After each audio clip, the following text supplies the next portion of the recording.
Hello students and welcome back to our Analyzing English video series. In this 23rd video, we're going to be covering some written and spoken English vocabulary, both British English and American English.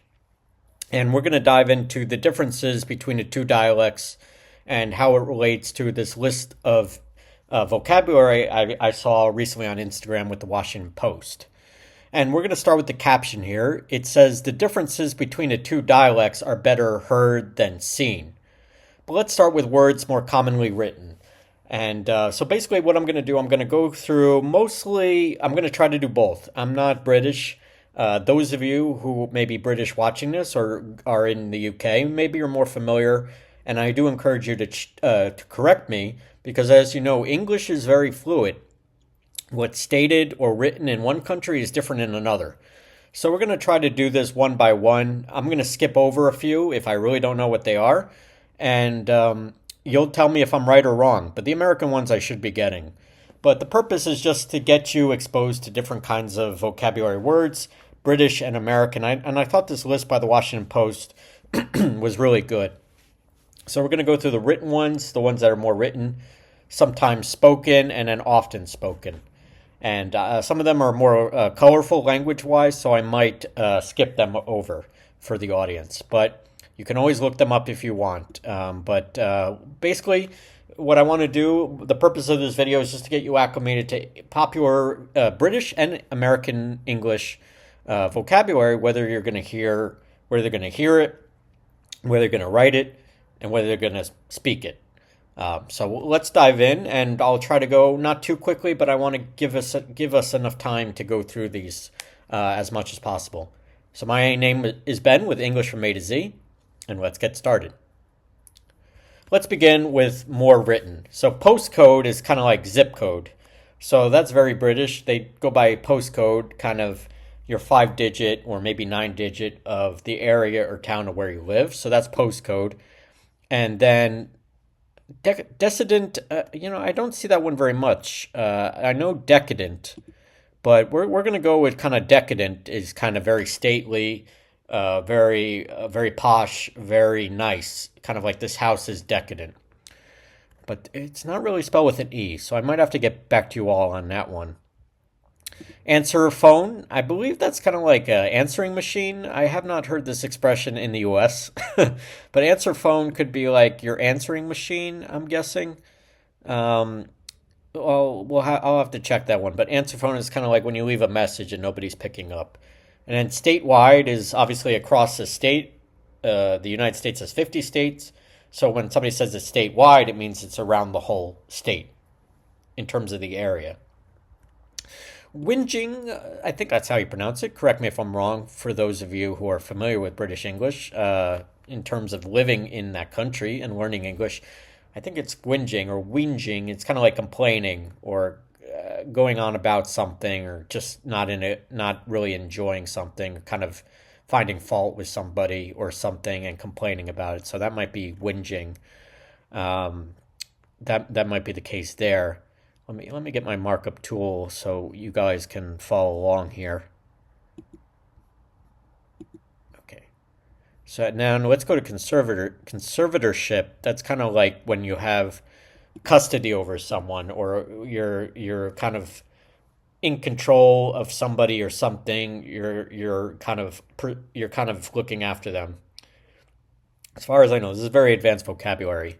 And subpoenas, when you're getting subpoenaed, it means you have to release information in a court of law.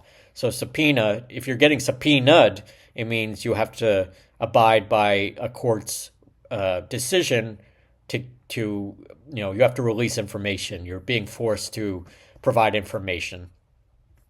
Careers, I don't know if this is careers. I'm not really sure about this one. Bedsit, I'm not sure about this one. Maybe you're bedridden or you're sitting by someone's bed. These are tricky even for a native speaker, but I like doing this.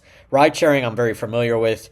Ride sharing is, and I'm going to do statewide, I know. Decadent, I'm a little iffy on. I'm only highlighting the ones I know really well, but this is just goes to show you how detailed English vocabulary is.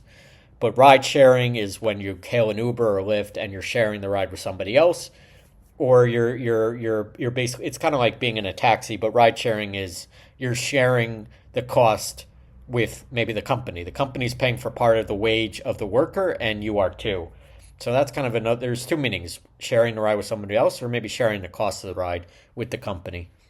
Non-fat is like non-fat milk, or when something's without any fat content, like in meat, for example. News agent, maybe kind of like a news in English, in American English, I'd say we do an anchor, like a news anchor. In British English, it might be a news agent, so there might be a different. In American English, we tend to say news anchor. Maths is an easy one. In English, in American English, we just say math. We don't put the S at the end. But in British English, they say maths, which is kind of like mathematics. That's when we put the S at the end in American English. But maths is a subject. Obviously, math in American English. Disbarment is a good one. Disbarment is when you're no longer, I believe, and I'm not a lawyer, but disbarment is being disbarred. You're no longer allowed to practice law. Could apply to medicine as well. So disbarment, any lawyers, let me know if I'm correct, but disbarment is you lose your law license for malpractice, not practicing it lawfully. Footballers, plural of football, people who play football. Footballers is a very British term, obviously different than the American equivalent of soccer in terms of the word. So football in British English, soccer in American English. So we do know what footballers is. We do know what maths is. So I'm going to highlight the ones that I do know. I'll give myself credit here. Answer phone I might have. Postcode. Whinging, maybe. Let's leave that there. Funfair is kind of like a county fair. In terms of the British English, funfair is like an amusement park, I would imagine, and translating it from British English to American English. Funfair that seems pretty self-explanatory. Non-refundable, you don't get your money back. So when a hotel is non-refundable, once you pay, you can't get your money back even if you cancel or have to not go on a trip. So non-refundable is different than refundable. So non in English, in American English, and in British English, non is like canceling out. Non-stop is like there's no stops, right? Non-refundable, there's no refunds, right? So think of non as like no. It's very similar. No refunds, no stops. Non-cancelable is another one. You can't cancel it, no canceling.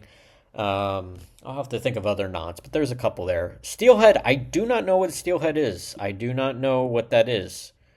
So I have to plead the fifth on that one, meaning I'm not sure what steelhead is. So and decadent, it should be with an A, so I'm not sure why they have an E there. Maybe I'll have to look it up. But even as a native speaker, I'd say I get 11 out of, maybe more than that. 3, 6, yeah, about 11. Actually, 1, 2, 3, 4, 5, 6, 7. Let's say 7, 10, 13. All right, so even your teacher does not know all the English vocabulary. But this is why I did this video, because you're always learning something new. And I want to close out. I'll try to go more quickly here, but knackered is these are more simple words. It's still more difficult, but I think I'm going to get more of these. So let's scoot over here. Knackered means you're very. Oop, I did not want to do that. Let's see. Okay, knackered. Okay. Well, oh, there we go. Okay. Excuse me, folks.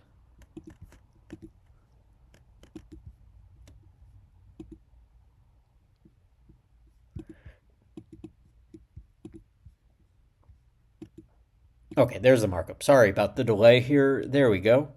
Okay, we're on a different. So these are more spoken words that are used for, basic vocabulary. Knackered is like very tired, not up for anything to do, kind of like just want to hang out and relax, kind of like chilling in American English. Flatmate is like kind of your roommate. In American English, we say roommate. In British English, flatmate is kind of your who. Flat is kind of in part. This is a big difference. Flat in British English, apartment in American English.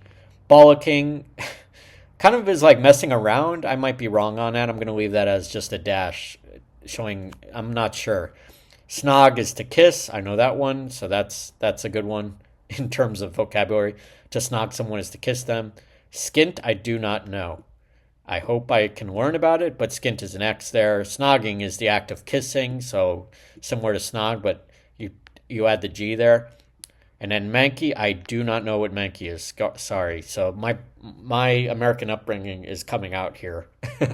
But snog, to kiss, bollocking is kind of messing around, fooling around with your friends. Flatmate is like your apartment mate, or where we say roommate, I should say, as in American English. Knackered is like tired. And then going on, sectionals is kind of like dividing students into groups, or maybe it could be an athletic competition. Kind of like sectionals is like, which section are you in? Think of it like you're dividing the group academically or athletically. Dreidel, it's from Judaism for Hanukkah. It's a game that's played with the dreidel, and I'm curious how we got that into English, because it's not an English word, but you'll often see it in American Jewish culture. Hoagie is another word for subs. Well, there's a couple words. We're not going to get into it too much, but hoagie is kind of like it's a sandwich, like a sub. It's short for a submarine sandwich. Big sandwich. There's kind of a couple words: sub, hoagie, and then what am I thinking of? Hero is kind of what I grew up with in New York. Ladybug is kind of like it's a bug. They call it a ladybug because it's like it's got a dress on in terms of the spots. So ladybug, you'll see them around. They fly, they move around. There's a lot of them in the summer and the fall. So ladybug, they got all the spots. So that's the key to remember. Doggone is like when you're frustrated. It's kind of like darn. Doggone cat, doggone dog.